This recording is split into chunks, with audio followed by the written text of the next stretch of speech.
เมืองหาดทรายฟองได้มีการสมทบกับการจัดตั้งใน2 กลุ่มบ้านหอม จัดเผยแผ่วันสถาปนาสาธารณรัฐประชาธิปไตยประชาชนลาวครบรอบ50 ปีและวันเกิดของประธานไก่สอดพรหมวิหารครบรอบ105 ปีห้องการโฆษณาอภมเมืองหาดทรายฟองนครหลวงเวียงจันทน์ได้สมทบกับการจัดตั้งบ้านอยู่ในเขตกลุ่ม2บ้านหอมจัดเผยแผ่เอกสารของ2 วันประวัติศาสตร์เนื่องในโอกาสสถาปนาสาธารณรัฐประชาธิปไตยประชาชนลาวครบรอบ50 ปีและวันเกิดประธานไก่สอนพรหมวิหารครบรอบ105 ปีอยู่ที่วัดบ้านสว่างวันที่18 ธันวาโดยการเผยแพร่ของทานบัวใสลุนณวงศาประธานกวดกาภักรัฐเมืองหาดทรายฟอง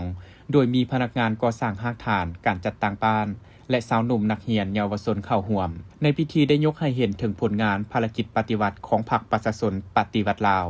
ที่ได้นำพาการต่อสู้กุศลจนได้รับชัยชนะอย่างสมบูรณ์โดยมีประธานไก่สอนพรหมวิหารเป็นผู้นำพาทั้งเป็นการ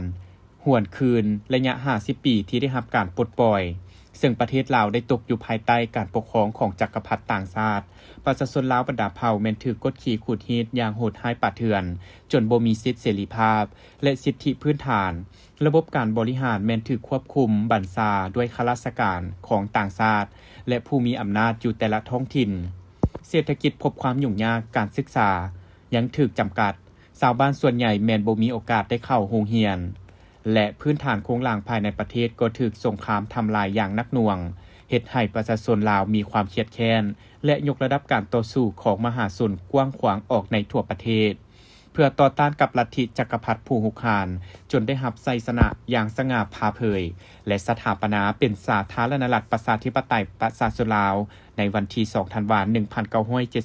1975ผลงานภารกิจดังกล่าวแม้นได้ถูกจารึกไว้ในประวัติศาสตร์ของชาติกลายเป็นมูลเชื้อแห่งวีรกรรมที่ล้ำเลิศและนำไปสู่การปกปักรักษาและพัฒนาประเทศชาติจนได้รับผลสำเร็จอย่างต่อเนื่องในระยะ50 ปีผ่านมา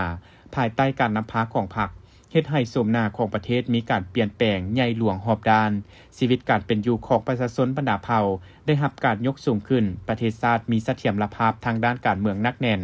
แนวทางป้องกันชาติป้องกันความสงบเข้มแข็งการพัฒนาเศรษฐกิจมีผลสำเร็จหลายด้าน